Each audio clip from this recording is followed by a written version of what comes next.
Hello, welcome back, everybody, to another year of the Sunday Podcast. I'm Ollie Lum. And I'm Matt Seddon. Back in 2025 for our 5th season. You can expect more of this. He's claiming that he was ill before the semi-final, whatever. But, you know, I just feel like at that point he was just looking for attention. And some of this. Elio normally say, no human is limited. So I can't limit myself, or I can't just say I can do. As well as event coverage around all the major races on the UK circuit. And if you're a fan of the pod, please give us a rating and review on your preferred podcast streaming service. And if you want to stay up to date with all the latest news, give us a follow on Instagram at Sunday Podcast. As always, thanks for listening. See you next time. And we hope you enjoyed the episode. Hello and welcome back to another episode brought to you guys by sportshoes.com as always. Look, Matt, this feels like our first proper, in quotation marks, episode in a while. Obviously, we had Tokyo World Champs come and fly by, and obviously just yourself on the pod last week. And to be fair, again, you've recorded a solo again this week, so thank you, mate, for picking up after me. But look, we're properly introing this week's episode with a few previews, reviews, and then of course, as you've seen from the title, Alex Bell on the pod this week, chatting about her move to the roads as well. So, mate, loads and loads to catch up on. There is a lot to catch up on. I think there's a lot coming up as well. We've got Chicago Marathon coming up next weekend. Obviously, the road relays, by the time people are listening, the road relays would have happened and played out there. So we're going to start to see who's in good shape this time of year. I think there's a Brasov 10K next weekend as well. But I think seeing as we got Belle on, I think it was really cool to catch up with Belle. Last time we caught up with her was 2021, pre-Tokyo Olympics. You know, so she'd done a lot since then. And interestingly, you know, we often get athletes on when they are in, I guess, like the best place in their career. They're performing well, like, you know, they're loving it X, Y, and Z. And obviously, you know, she has made that transition from the track to the road. And I think it's, you know, she reflects well on how a track career can take its toll on your life, on your love for the sport, on all of those things. And actually, you know, just by finding something new, because the 800 to road 10Ks is very, very different. And obviously she's going to go and do a half marathon in Amsterdam in a couple of weeks' time as well. And so it's almost like taking up a new sport, and how it's just rejuvenated her whole mindset, mentality, and love for the sport, which is cool. And she was in a really sort of enthusiastic, great place. Yeah, it's crazy to hear, isn't it? Because obviously, as we know, someone that was kind of in and out of selection with British athletics over the years as well, and not the easiest track career, but when you look back at it, like what a career she had, and obviously making that final in 2021 as well, peaking there, and hopefully she can go on to run some quick times on the roads, obviously with Mizuno now as well. So yeah, big new chapter for her. Yeah, it is. And you know, I think it's not just her with the track. I think given the state of track and field for a large majority of people, it's a very, very stressful sport. And, you know, there is very, very little security there involved. You're preparing and peaking for literally one day, which is the trials every single year, and everything boils down to that day, Judgment Day. And I think it's a difficult sport, and she does a great job at highlighting that. But how she is obviously thriving now in the roads. I mean, great performance on the weekend, 31:35 last weekend, and, you know, only Judd and sort of McColgan are ahead of her. And I think, you know, just on the roads in general, the road is just way less about winning and losing, and but you're very much on your individual journey, which I think is why a lot of people enjoy the roads, because it is, you know, and it's why I don't, perhaps as a sort of fan of the sport, I don't respect road athletes. Respect is the wrong word, but I think I appreciate track athletes more, because I think it is much, much harder to thrive and compete in a track environment as it is in a road environment. I mean, for example, road, you're never racing the best of the best at one time. You know, the fields are always, you know, watered down, because there's so many races to choose from. And also, you're always racing on your terms, because there's so many races out there. You're always, you know, it's you, if you get injured, you just go, well, I'll just race in 6 months when I'm fit. Whereas on the track, you get a lot of people race because they have to, contracts on the line, championships are on the line, and you have to turn up and you have to perform, which is why I think as a fan of the sport, I personally appreciate the struggle, the ups and downs of track a little bit more. Yeah, I think you're bang on, mate. Like, literally, apart from the Olympic marathon every 4 years, that's the only one where you get a full field. Mm-hmm. There's so many majors these days, they're adding more. But at the same time, that is what's great about the Roads, is that we consistently see top races, because Oh yeah. you have not like every single one of the best, but you get a great field every time. And like you say, it's better for athletes and their welfare in terms of being able to Way better. duck And the out money. and The finances in it as well. go do something somewhere else. Yeah, and it's no wonder that I guess the running community, like your grassroots running community, that's what they gravitate towards, is these big road races where they're running on great courses, great atmospheres, loads of people are there. It's like thousands of people in front of you and behind you. And it must feel pretty good being those elites and having tens of thousands of people behind you as well. Without a doubt. Yeah, and I think that's... Even if you have a bad day, you've got like thousands of people behind you. Whereas on the track, you're jogging around at the back on the last lap. And that's why everyone loves it, right? And that's why everyone loves it. Yeah, I think obviously it definitely has a place. And it is very much road season now. And so we look forward to the records that may be in the next week or so. I mean, Chicago Marathon, all eyes on it for me. But quickly, let's wrap up Westminster. Obviously, yeah, Bell ran a phenomenal 31:30, pretty much. Okay, Judd just ahead of her, and then Elish McColgan way out, almost a minute ahead, pretty much a minute ahead, 30:35 or so. That's a big run for McColgan. Last time she was down those sorts of rhythms, 2022, she put up, I think she ran 30:22 on that in, was it the Manchester? She might have run Manchester 10K, so similar road course. It's not a crazy quick course, that one. So to run 30:30-ish was impressive from McColgan, because we know how well she ran in 2022. Europeans, won commies, silver at Europeans, and ran some electric times as well. And then, it was just a year later, I think, where she ran that 30 flat for 10K. So, and 66 half marathon that year. So she's looking like she is ready to pop some big performances. And then on the men's side, we had Zach Mohammed, who, 29:15 or so. And I think a little, potentially on the men's side, obviously it wasn't quite as deep. We still had 7 men break 30, but 29:07, sorry, for Mohammed, which was completely solo as well. I want to see his next move. Is he going cross country? Is he going roads? Where's this man going? Surely he goes on the cross. I don't know, like for now anyway, at least through Liverpool, and potentially see how he does at Europeans, and then goes to the World Cross. I don't know why, if you're that good at this time of year, you'd avoid cross country, because there's other marathons you can do later down the line if you want to make that road move, and he's too good at cross country to just pass it. Yeah, I think so anyway. But like you say, like the lure of the roads is the cash, and potentially obviously teams down the line, so maybe he feels like he needs to. Yeah, we know there's still a few months till cross country, and he's probably just sharpening up. I mean, previously he's done well down at Great South. There's, that 10-mile race there, he's done well there. Maybe we'll see. I know the Manchester half is going to be quite a strong domestic field. I haven't had confirmation or seen, just from people I've been speaking to who are doing Manchester half. I know it's going to be a very, very good field. So yeah, he might have a hit out there, and this 10K was just to sharpen for him. So you say cross country is a couple months away. Cardiff Cross Challenge, 8th of November. 8th of November, yeah. 1 month away. Just over a month, yeah. And then Liverpool is upon. Liverpool 22nd. Weeks later.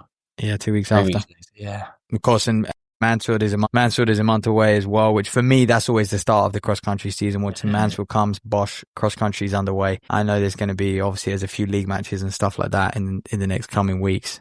But yeah, so that was a Vitality 10K. That was kind of the big race that happened, and in and around that, obviously they had the Westminster Mile. Wiggy wins that 3:59, which is bloody impressive, to be honest. I mean, the guy he's another one actually year as well. He's doing Manchester half. Yeah.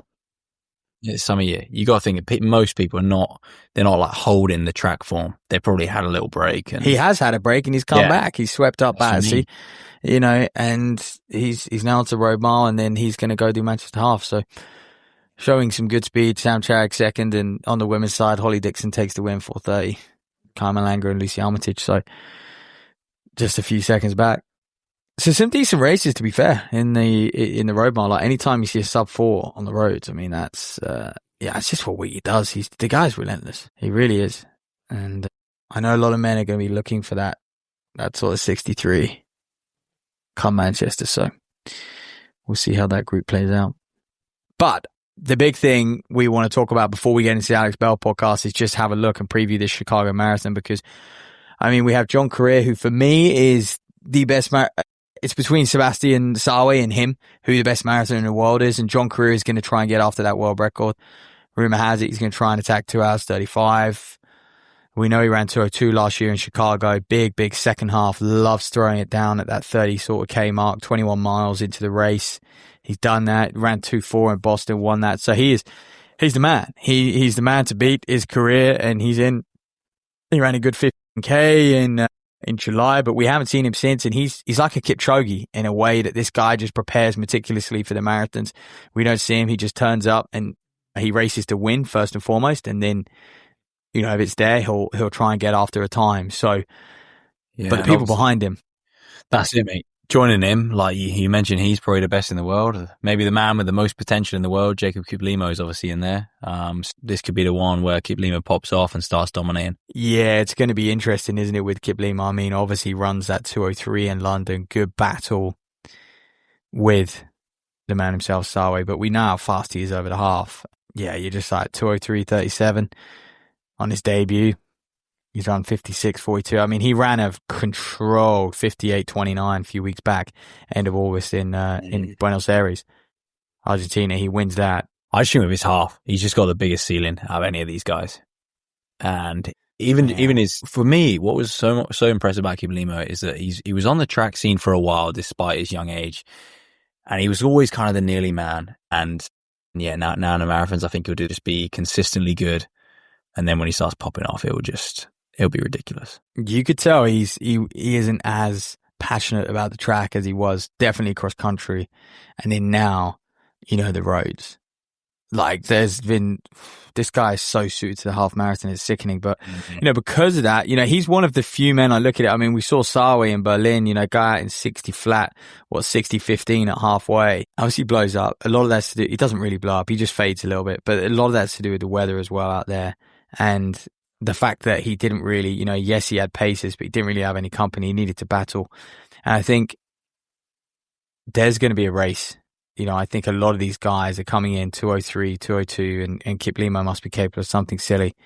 And they're coming in. I think it's going to be fast in that first half, and it is going to be survival of the fittest, but there is going to be a battle late. I mean, for me though, they have got to close out. I mean, Kiptum showed it was the way to run it. I think if you break the world record, you have to be closing. Your 30 to 35K split has to be something outrageous. It really does. I think going through in 60:15 and stuff is just not, the guys are too close to the limit when they do that. Well, apart from Kiplimo, he's the only one that you're like, well, actually, he could probably go through in 59:30 and feel all right. I'm not saying he holds it, right, but he's the only one that legitimately could probably go through, and actually that's not that bad. So 7 men sub 2:04.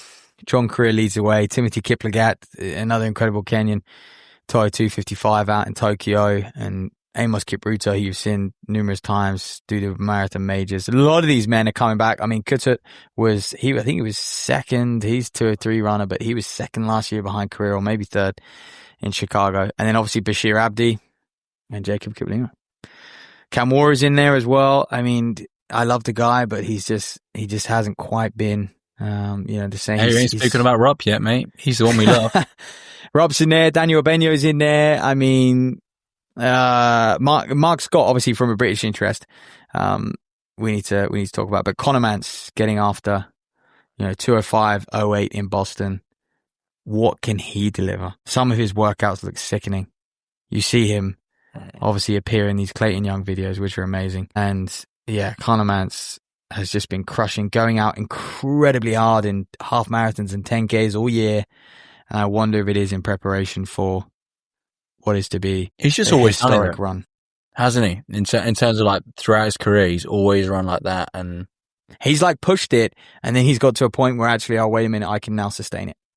That's what I mean. Think, he used to do it in cross country in the NCAAs, and he would just be crazy, throwing it down, and he would get beat.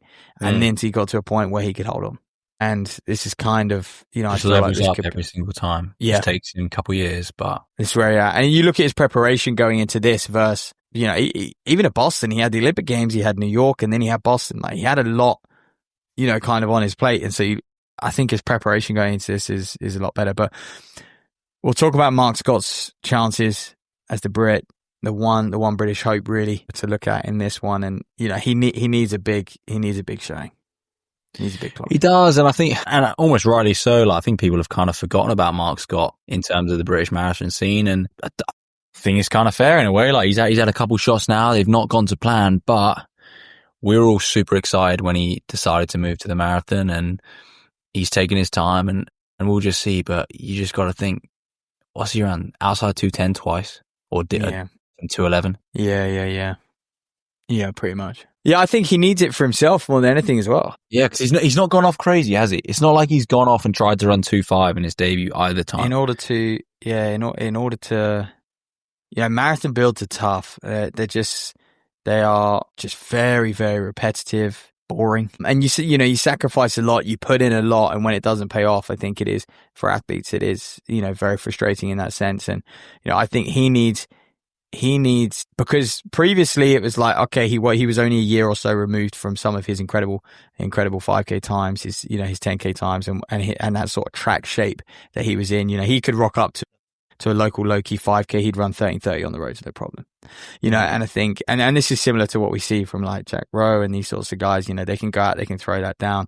And I think it's just been a while since he's had a really good run. And so I think he probably needs this just to give him a little bit of confidence, just to reignite the fire a little bit and go, hey, off we go to Europeans, off we go to, here comes the LA build, let's go for it, 2028. He's only going to be 34 or so in 2028, 33 maybe. And yeah, time to sort of lock in for that. There's still hope. But I think if Chicago goes badly for Mark, what happens is you have another crack at London, I think. Yeah, it's almost too soon as well. That's the issue. See, that seems crazy to say, but April, because if it goes badly, it's probably gone badly for a reason, and you need to, and it's probably taken a lot out of you. So you need to take some time off and rebuild. But then before you know it, it's London Marathon again. And that is the one thing with the roads. Like, yes, you can pick another race, but like you say, if you have a couple that go wrong, you've been a year, 2 years removed from a good run. Yeah. And I mean, another reason I say this is because we know there's a lot of Brits. I mean, Paddy's going to line up and debut in New York. We know there's going to be Yee, Sessman and others in Valencia. We're getting to a point now where I think there's a lot of, as Cross is going to debut at some point, there's a lot of Brits who are on the cusp of either debuting or going to go attempt their second marathon. They've learned a lot, or even, like Yee. I'm surprised Yee's doing Valencia. I think this guy wants to run the Europeans marathon. I think he wants to run in Birmingham. I mean, why? He's clearly got unfinished business with the marathon. I think he might even want to try and go for the marathon in LA. I think he might see how he responds. I mean, he's Olympic champion in the triathlon. Where's the motivation for that event? And a silver the time before as well. He's a 2-time medalist. And let's be honest, running is the much cooler sport. I mean, even when we've had him on the pod and he said, look, I'm a runner first and triathlete second. Like, obviously he's dominated in the tri. He's done everything he can. Yeah, he's ticked that box now. And I think I think with the tri, he can always go back there and he knows he can do a great job. I think you always just wonder, could I have made it in running? Like, properly made it. Obviously, he was great. Like, he went to one major. He could go on that tri circuit for bloody years. Yeah. Yeah, mate. He went to Europeans. He went to Worlds in... Worlds. I remember he won that Highgate, didn't he? But he might not run the time. Yeah, can't remember. He might have had the time. Anyway, let's move on to women's field. So a lot riding on Mark Scott's performance. We would love to see him just pop a biggie. And when I say a biggie, I mean, we're talking, I think he's got to at least run sort of 2.8, somewhere in that ballpark. I mean, the European standard 2.930, and I think if he hits that, that's going to be big for him, because he can go, right, well, maybe, I can go prepare for the European marathon in Birmingham, on home soil. And that's, so I think he's definitely got to break 210. And with this course and this field, should be very, very doable for him. Women's field, just move out. I mean, some incredible Ethiopians as always. Elamu, 216, ran that in London. Tokyo silver medalist, Hawe Fesa of Ethiopia, 217. But again, for me, the women's field, more interested in what we're going to see from Callie Hager-Thackeray and Philly Bowden's doing it as well. So, they both will be sort of eyeing up, can they just put themselves in the firm driving seat for the Europeans? Yeah, and obviously Callie, she'll be eyeing up sub 220. You got to think, she's run 221 a couple times now. There's going to be quick enough women in the field. why not go out and go for it and really cement yourself as the British number one? And seems like a great time to do it. Obviously, she's elected to do this instead of the World Champs Marathon, and I think a pretty smart move from her in terms of like. Well, she's had really good preparation for this as well. I'd say doing World 10 and coming to this. Well, that was the plan, right? I think she's someone that, like, when we've spoken to her, she loves to do a little bit of everything. But obviously, when you get to the top level, it's hard to be doing. It's hard to be at the level where you can do a World Champs 10,000 meters as prep, rather than having to like nail it and be all in for that. So yeah, she, like you say, she's doing really well. 220, like, why not? And I think obviously with Eilish obviously having a good run on the weekend, she's got to think about that a bit and think, well, everyone's hyped Eilish so much going to the marathon, but she's still the most consistent one. She's still the one to beat. Yeah. Oh yeah, mate. That's Chicago Marathon. I can't wait to watch that. Chicago Marathon's always really, really good. Production's good. Cardiff Half this weekend as well on Sunday. But the only other meet that's worth talking about is this Athlos meet, which is just women. It's going to be in New York. Obviously, we saw it last year. And I think, when you go on their website and stuff, it gives me such Grand Slam vibes. And I think Grand Slam did a lot of sort of looked at this Athlos meet and thought, love their presentation. It's got the same designer. Love the way they like introduce their athletes, tell the athletes stories, give them a profile. And yeah, it does give me serious, because they got in there first. On the topic of Grand Slam, they found funding. They're going to be able to pay 50% of the prize money that they owe to athletes. So there might be fight in the old dog yet, man. I think there might be hope for Grand Slam. It looks like they're going to pay 50% of outstanding fees to the athletes. And then, who knows? Can they source more funding? They've always said they're going to be back in 2026. We've always doubted them. It's going to be very difficult to build up that trust with athletes, and maybe they're going to have to change their format and stuff.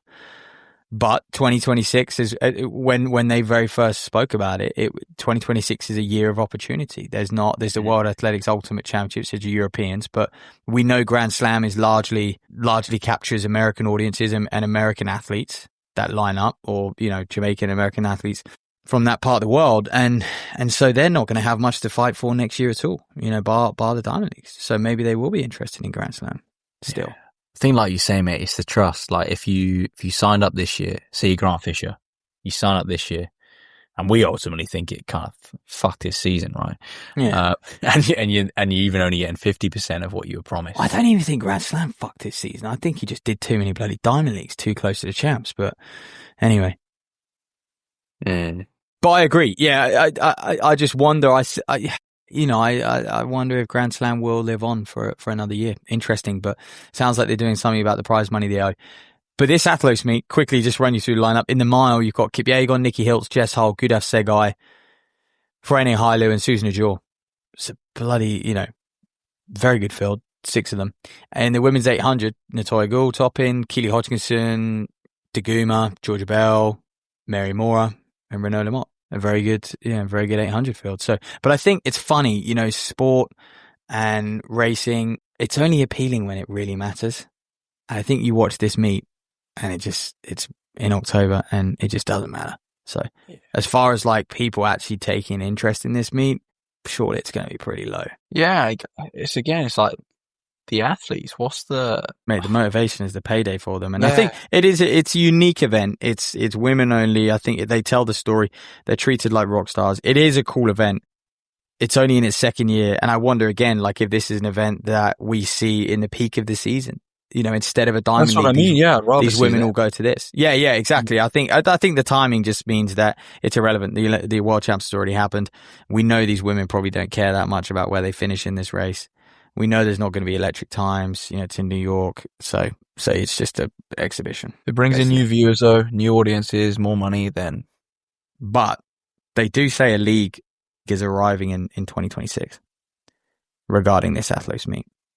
And I feel like they've got Diamond League, Athlos, Grand Slam. Yeah. We'll find out.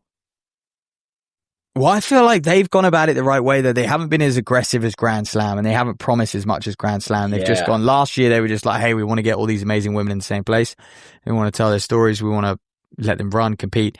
And they did that. And then this year they're kind of, doing the same. You've got to go digging to sort of find out about what their vision is and where they're going to be in a few years. But it will be introducing a team-based format in 2026, which we've always said team events in this sport, I think are the way forward, because it's too difficult to follow individual stories. You need to get some brands to enter some teams. Like everyone who they're interested in these big kind of meets and stuff like Grand Slam, Athlos, whatever it is.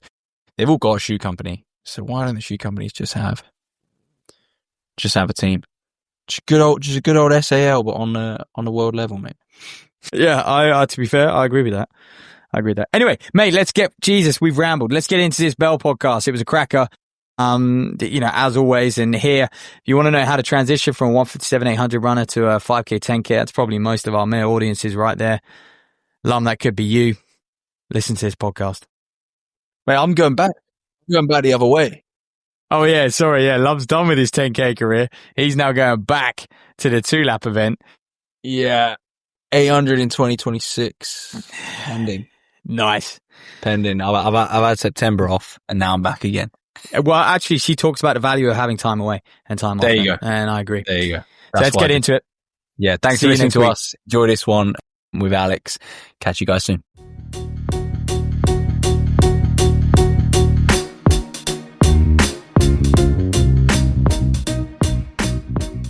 Well, folks, welcome back. This week, it is road season. It's the autumn. There's loads of races going down. So we thought we would get one of our fan faves, Alex Bell, back on the podcast because she has had a successful transition to the road in her first season. Alex, you've got to be happy with your performance on the weekend just gone. Yeah, I feel it was like a long time coming, even though technically it was only my 5th 10K. Training had been going so well, in a really good position right now. 2 weeks out to the Amsterdam half, and it was just a great event to be a part of. It was like the tiniest little glimmer I think I've got into what the London Marathon potentially could be like one day.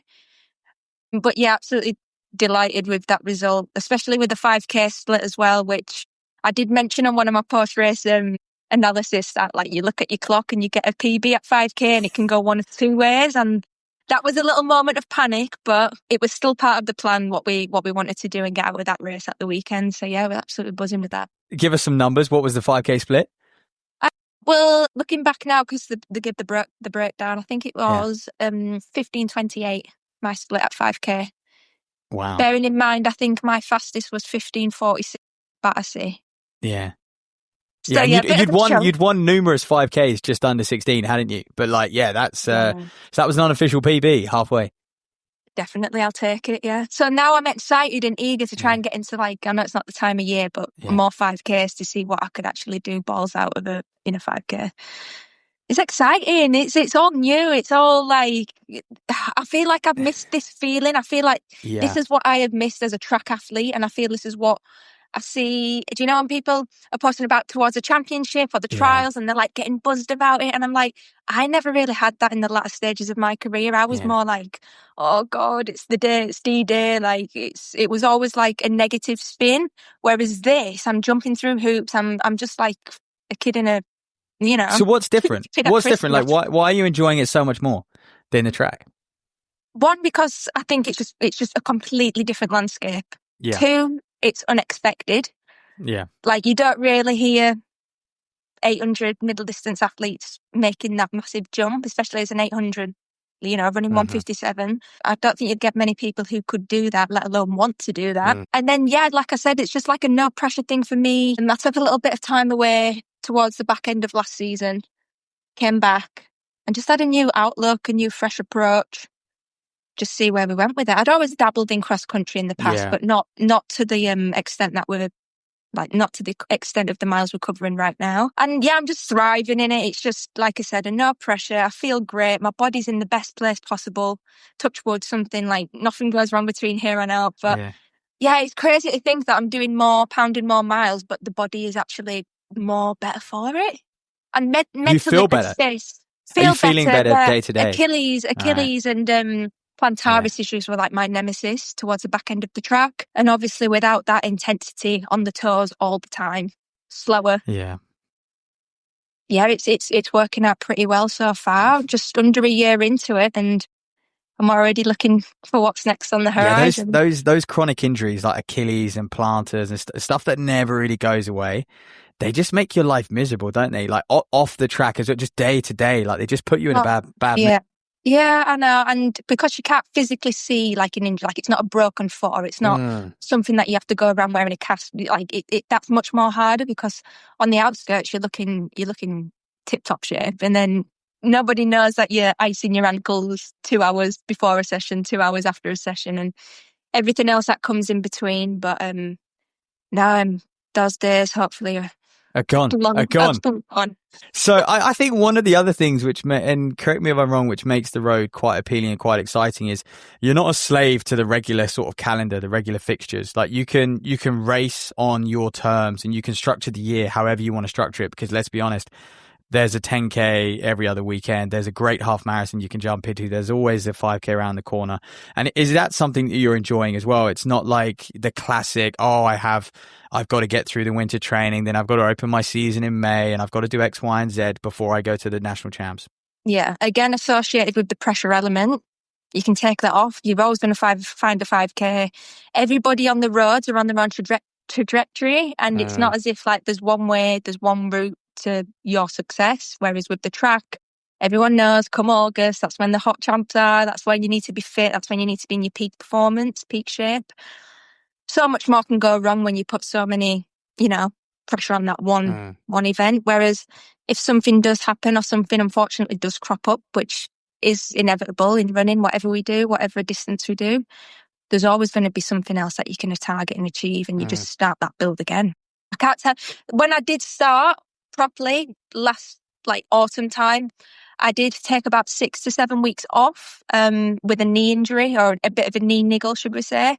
But then it was just like, right, after that 6 weeks, it's fine. The goalposts might change slightly, but the end goal remains the same. It just start the grind again and go again, basically. And you bounced off that recovery period. Do you think not enough people take extended periods of time off? I think there's just such a narrative that, oh my God, if you have more than 2 weeks off in a year, you're just going to be terrible. Yeah. And it's just actually, you talk about having those extended breaks, those 5-6 week periods where you just don't do much, very, very little. It can be really, really good for you. I'm such a pioneer for that, honestly. Even just a rest day. There's less of them these days, let's say, but I never shy away. And I always say to the younger generation as well, when they always ask me, do you train every day? And I'm like, to a certain extent, but if there is a rest day required, I know my body well enough now. I'm 32 years old. I think I know my body well enough now to react and respond to when a rest is needed. And when I did have my track seasons, I'd always be like, right, if 2 weeks doesn't feel long enough for me in terms of do I feel ready to get my shoes on and get out the door, then if I don't feel ready to do that, then all right, we'll push it back another few days. Yeah, don't shy away from rest. Don't shy away from recovery. We put our bodies through a hell of a lot, and life's too short not to enjoy the finer things at times. So, yeah, it's different for everybody. It's really different for everybody, but you all deserve a rest at some point. Come on. I totally agree. I think being mentally fresh is massive as well. You can see it when people are mentally fresh, they actually absorb everything. They turn up to training in a much better mood, and they're just way more consistent and having fun with it as well. So the roads has gone well. You talk about pressure, and could you have, where you've got the roads, you haven't got any expectation on you. It's new, it's exciting. Were you not tempted to say do the track 5,000 or step up? We never really saw you officially step up to the 1,500. You never. Were you not tempted to just try a new event on the track? Yes. And I've always been tempted to do the indoor season as well. It just never was the right time, let's say. But I got to the point with the track and making my decision to end the track it was more based on, let's say, the politics, as you well know. Say no more. As you well know. But I mean, I just fell out of love with the whole structure of it, everything that's involved with it. I just feel it became quite a toxic environment for me personally. With things that have gone on in the history, whether that's something I've brought on myself, I don't know. But just in terms of the way the track is going, it doesn't sit well with me, and it wasn't a place where I felt healthy, if I'm honest with you. And I had to make that decision to just walk away. And it's the best decision I ever made. I think I should have done it sooner. Yeah, well, just with the way the track is going, I think I saw World Athletics put out their indoor qualification for the World Indoors in March or whenever it is. Have you seen it? But I think, okay, well, you know how they really wanted to push this world rankings? They've now come out and said, actually, the remaining athletes will be invited through the World Athletics top list, which is basically who's got the fastest time. So it's just, I get it. Not only is it confusing with British athletics where you stand, but also now it's confusing with world athletics. They are having their say on how they want athletes to qualify for the championship. And just how frustrating is it as an athlete where you don't really know what you need to do going into a track season? It's the one thing you can't really plan for. As athletes, we are I speak for myself, but we try to be a perfectionist. We try to have control over everything that we can control. And something like that where we obviously don't look as if we have a say on the matter, which we are the performers at the end of the day, it's really disappointing, to be fair to that. That is taken away, the opportunity is taken away. As you know as well with your brother, and there's just so many difficulties that we encounter. It's really hard. Like, unless you're an athlete or involved in athletics, people on the other side of the screen don't get to really see this or get to know the depths of, where athletes end up going mentally with all this, with the training. And it almost seems like a lost cause sometimes, some seasons. But yeah, long gone are them days. Long gone. That being said, did you watch the World Champs? And was there a part of you which goes, I wish I raced track this year? Or did you watch it and you were like, I'm so glad I'm done with that? I literally watched the women's 800 and that was all I tuned in for. On mute, of course. I mean, I wouldn't have muted you if you were commentating, but I usually watch athletics on mute because... Do you actually? That's it so is weird. Yeah. But yeah, the 800s were obviously fabulous. I thought Maura was maybe going to come back and this was going to be, like a spectacular event for her. She looked great through the rounds. I even thrown out there that potential world record was going to go this year, but yeah, that's 100% going to go in the next couple of, before LA, I think. 100%. Wow, and that's such a cool place to be in athletics, like for that event especially. Yeah, definitely. Yeah. But literally that was all that I watched. And the only thing that I did regret from the athletic world was, man, them guys are going to get to go and be tourists in Tokyo, whereas we were in the hotel literally all the time we were there. Yeah. Closest thing we got to Tokyo culture and Japanese culture was a Yakult at breakfast on a morning. So yeah, I would love to go back to Tokyo. It looks an awesome place. That stadium's incredible, honestly. Yeah. Even when we went and it was empty, it gave you shivers. Like, it was an incredible place to be. Yeah. That's brilliant. That's all that I watched, I'm afraid. So wow. And why? Was that just all you were interested in? You decided, done.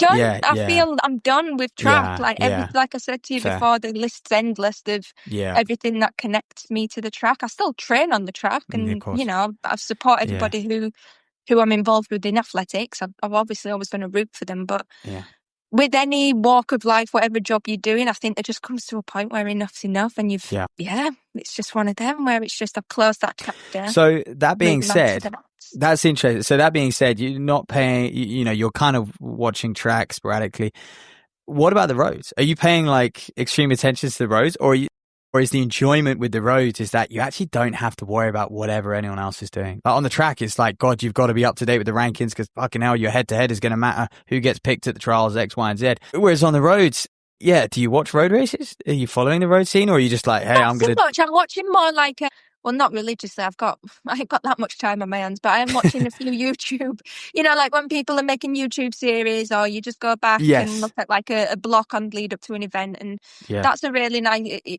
I like that approach to it, and I'm forever learning. I'm wanting to absorb a lot of things from a lot of different people. A few weeks ago, I invited Lily Partridge. She came up and did a session with us, and it's just nice to just pick the brains of the people who've been there and been doing so well, and just get different approaches. I'm learning. Every day's a school day. Like, I've been a professional for so long, but I'm an amateur in this new event, in this field of play, and that is just so refreshing to just learn as you go. It's Coach, interesting. like I'm having sessions, he's telling me to do times. Like, I've always been a mileage girly. But like just adapting to the new times, paces, and then just seeing what that transfers to. It's just a brand new learning curve. So many different things in terms of recovery, food, nutrition, just the whole shebang, really. What was a lesson in training that you had to understand pretty early when you sort of transitioned to the whole building for a 10K or a 5K or just a road race in general? That if we want to run far, my easy mileage has to be slower.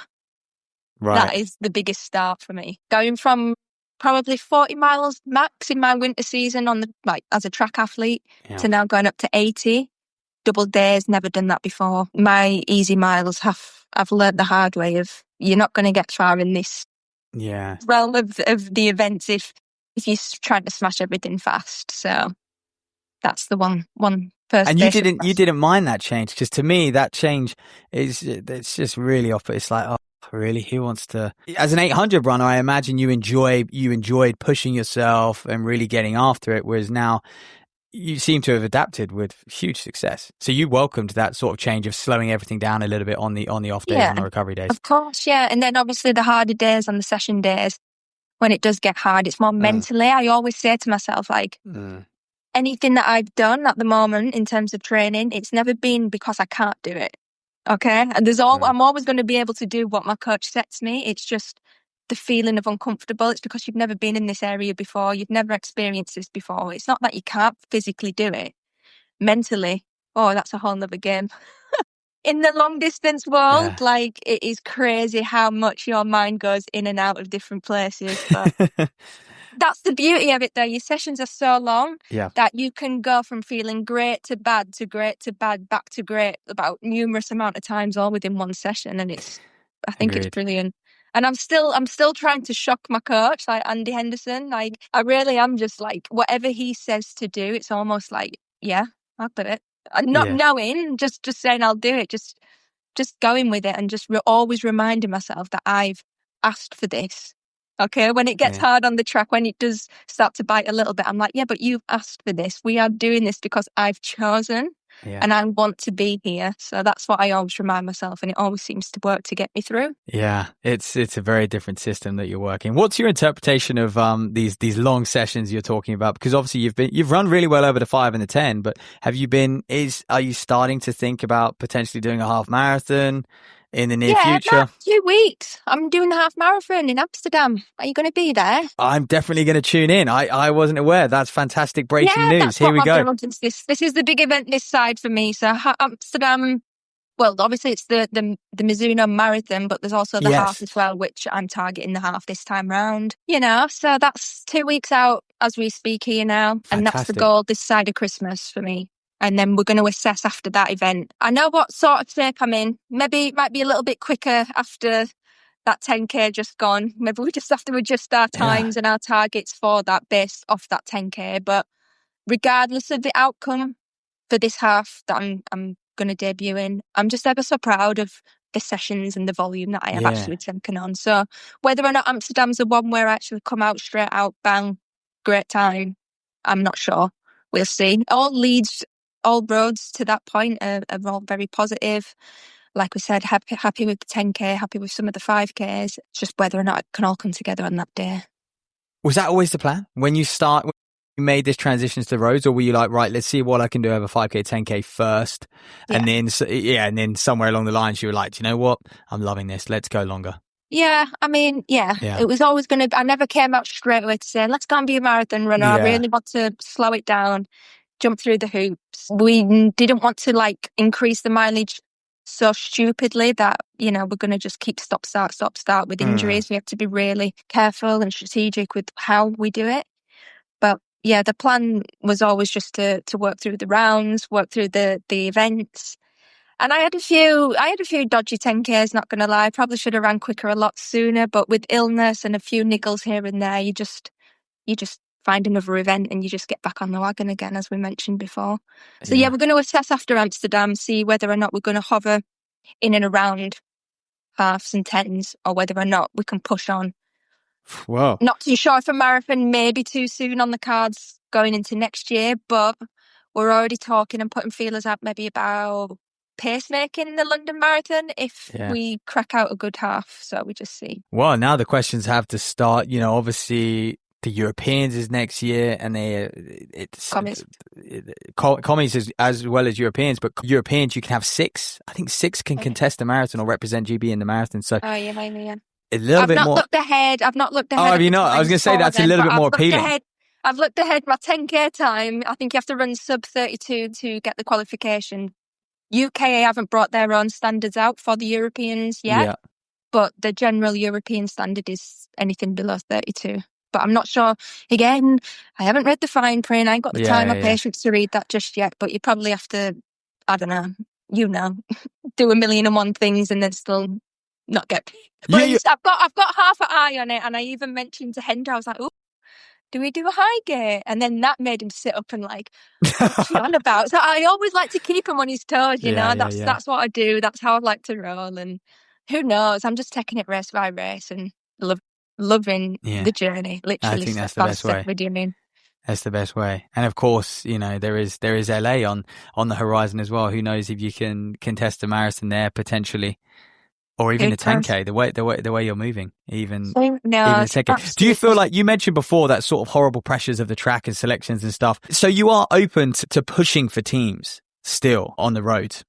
I mean, there's always going to be an element of competition. Like, I'm a competitive person. That is in my blood. There's always going to be something where you're looking for the next goal or a target. I wouldn't say I'm necessarily targeting teams. That's if it happens, it happens. If that crosses my path, that's absolutely fine. I'll roll with it naturally. But I'm not pushing. I'm not forcing anything. As soon as I start talking full on about teams, this and that, and making a champion, I feel that's where the enjoyment may decline a little bit. But to naturally do it and authentically do it without even having to think or question, should we try to do this? I'm not going to chase anything. Yeah. We want to do it organically. Like I said, step by step, event by event. It makes sense. So you're off to Amsterdam. Phil's off to Amsterdam as well, right? There's going to be a little squad of you going out. Who do you, obviously, you have the same coaches, Phil Sessman, Andy Henderson. Do you train with anyone else on the daily, or do you just get Hendo on the bike and smash along that awesome cycle path that you've got? Hendo or Josh, my husband. That's the thing at the minute. I mean, there's a massive group of us on Sundays, the Canal Club. Anybody wants up to 16 to 20 miles, you come and jump on at different points, and there's about anywhere between 15 to 30 sometimes of us, and it's pretty awesome. So yeah, apart from easy running, I'd say no. There's a few guys who jump in where they can to help me, which is always welcomed.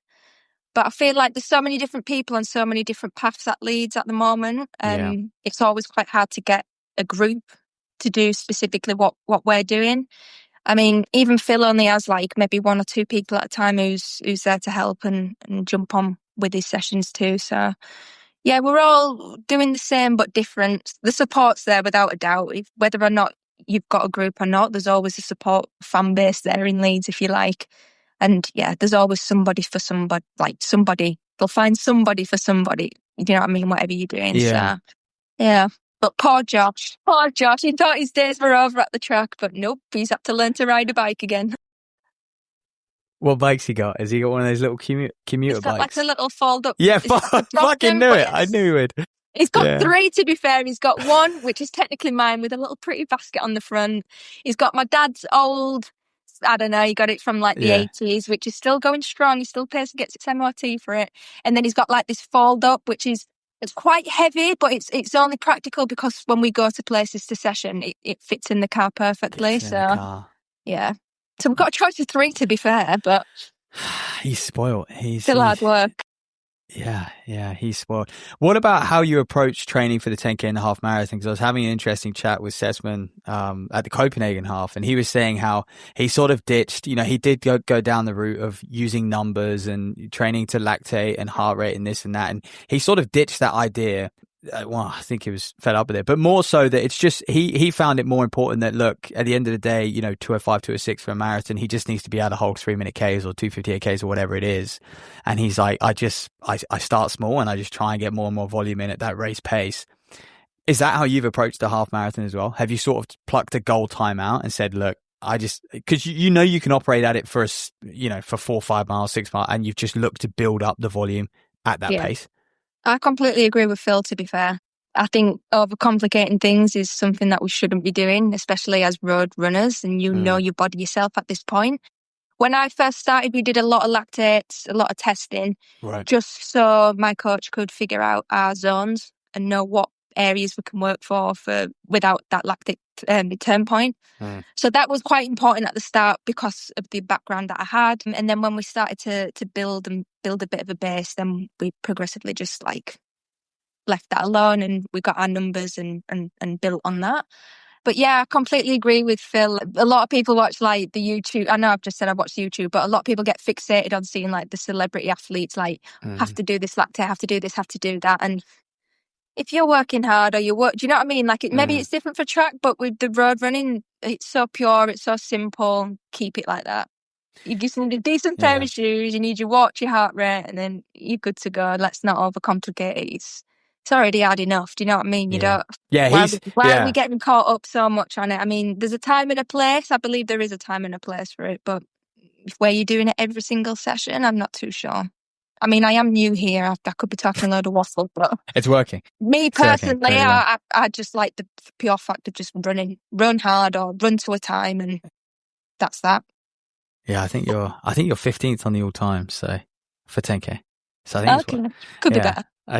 Break into that top 10. You picked up quite a lot of wins this year, actually, over the 5 and the 10. Was that nice to sort of get back winning, just like winning road races? It's quite a special feeling. It was nice. It was nice, and it was nice to just throw yourself into things that you didn't know. I didn't know how to run a 5K. I'd never done a 5K park run, or I've never done anything like that before to even compare where I was at. And I think I just not raced for a long time. So it was just nice to get back into the zone again, be with people. Battersea was my first 5K debut. That was a brilliant night. First introduction to the run-through series. And yeah, they're amazing events. Then I had a bit of a windy one in Liverpool where I was running solo basically. And I think I just did 16 flat, and I was a bit like, it's a bit... Didn't really reflect where we're at, but obviously conditions, running solo. And then, the sports shoes event, the home nations, that was incredible, all about the weather. Yep. But I feel I could have gone a lot quicker that night. It was just one of them with the conditions and, national title to play for. It was just more of a tactical approach with that one. But yeah, I feel there's a quick 5K coming. There's definitely a quick 5K in the bag somewhere. It's just getting that right race on the right night. Yeah.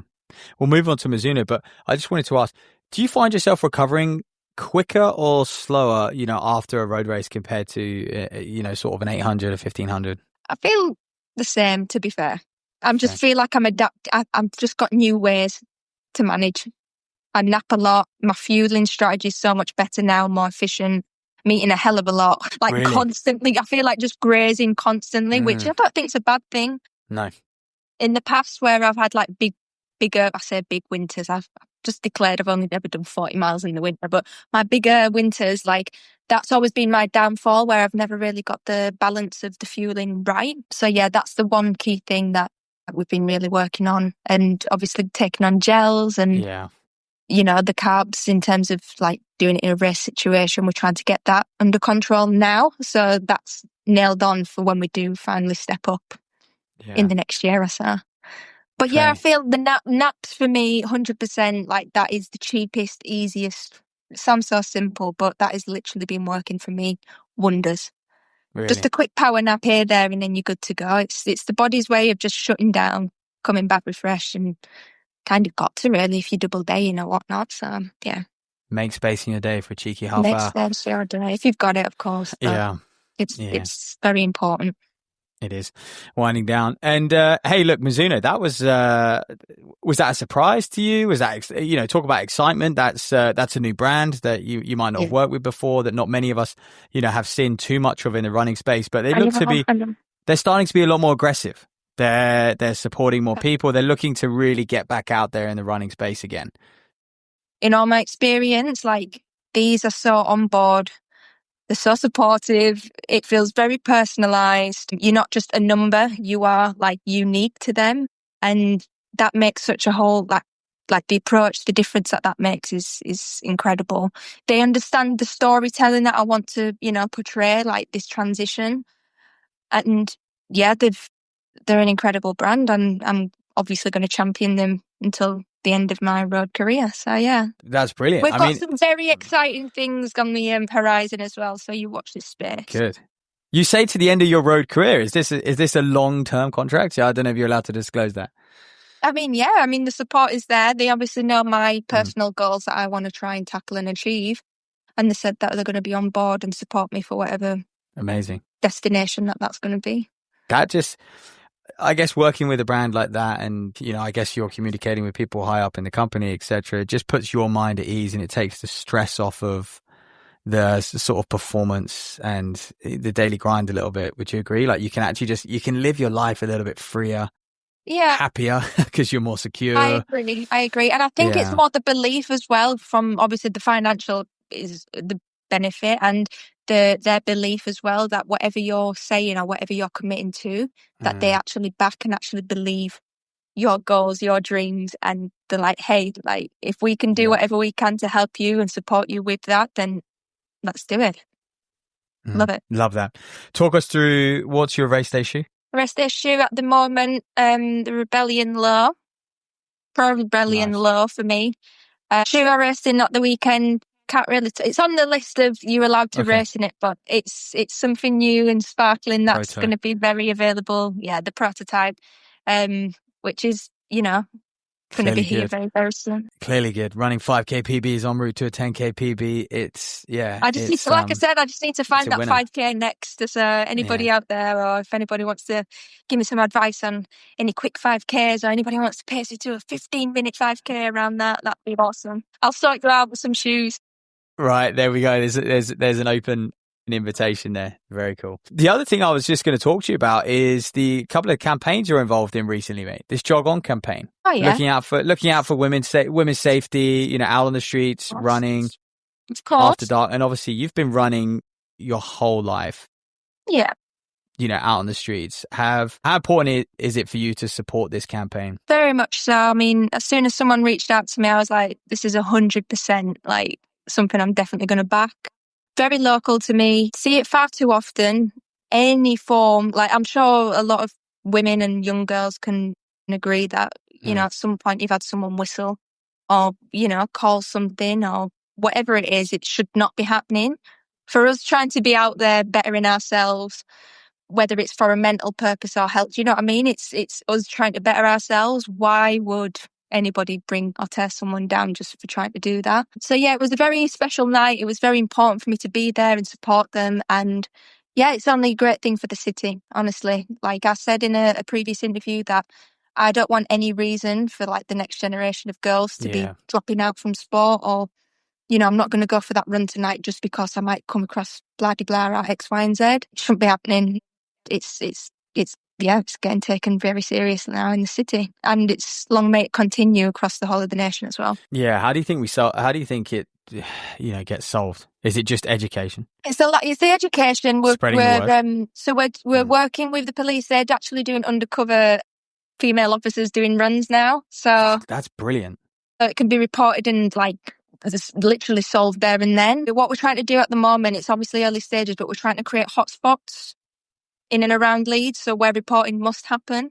So all up and down all the main streets, all up and down the canals, popular places, and we've got QR codes now where if anything has happened, because a lot of females run with security systems, like they run with the phones, they run with if they are out, alarms, just easy to report it. If it's something like me, I'd go home and I'd completely forget. You'd be like, oh, what was he wearing? What did he sound like? And a lot of misreporting and underreporting has not happened.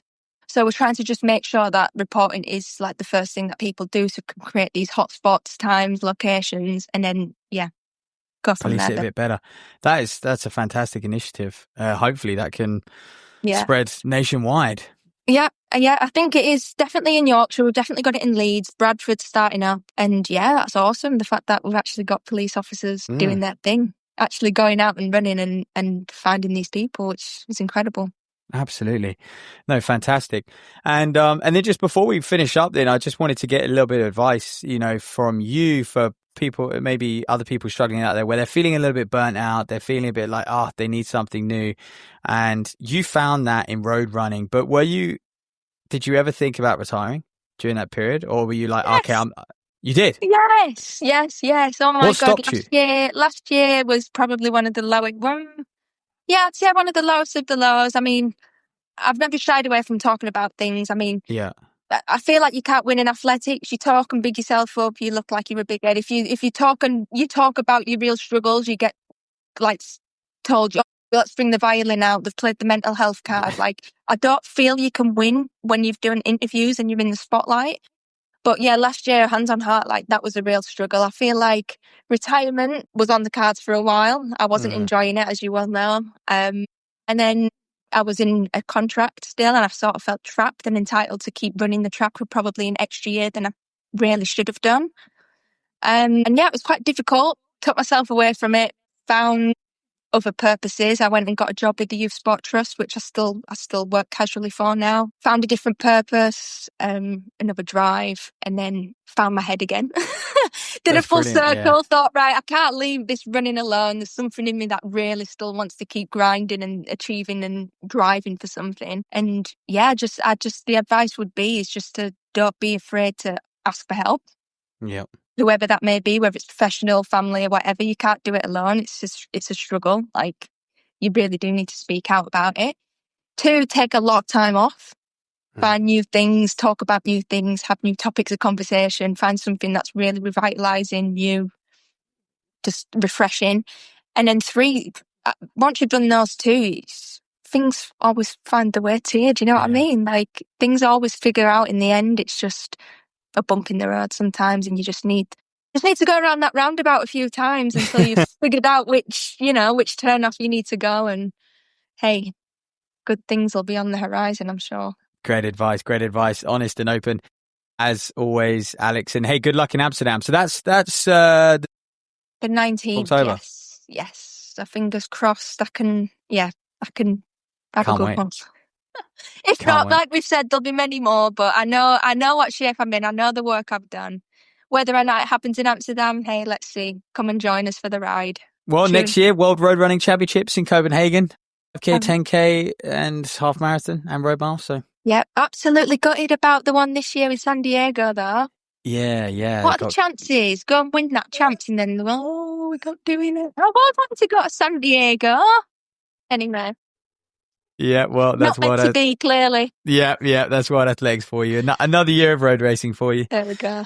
Good stuff, mate. Always a pleasure. Thank you very much. Thanks for having me, Matt.